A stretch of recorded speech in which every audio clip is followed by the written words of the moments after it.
Okay, if we're going to talk about drugs and the kinds of behavioral effects that they can generate, we need to know a few concepts that we can, describe and graph and are often, included as part of the information about what a drug does and how a drug acts. So, what we often are interested in taking a drug for, right, is for some sort of response, right? We want a drug effect, right? We want to know what the action of the drug is, where it's acting and how it's influencing receptors, upregulating or downregulating receptors. We want to know if it's an agonist, at this receptor, or if it's an antagonist at that receptor. But we also want to know how the drug influences, our feelings or our, cognition or, our level of analgesia, right, our pain. We're taking drugs usually for some sort of clinical purpose.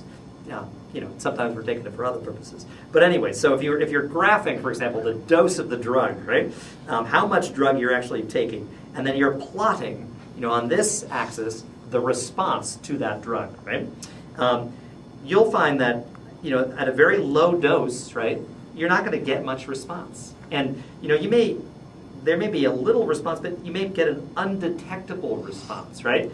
The dose at which you can actually detect, first report some sort of an effect, some sort of behavioral effect, is what we refer to as the threshold dose. Okay, this is the dose at which you get your first measurable response, right?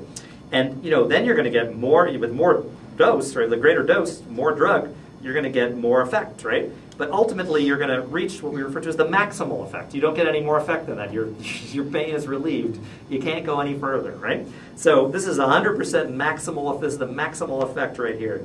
And we, the pharmaceutical companies and others do a lot of studies that try to determine what the maximal effect of a drug is, right, on a population, and then what the threshold dose is. And then they determine a value that's referred to as the ED50.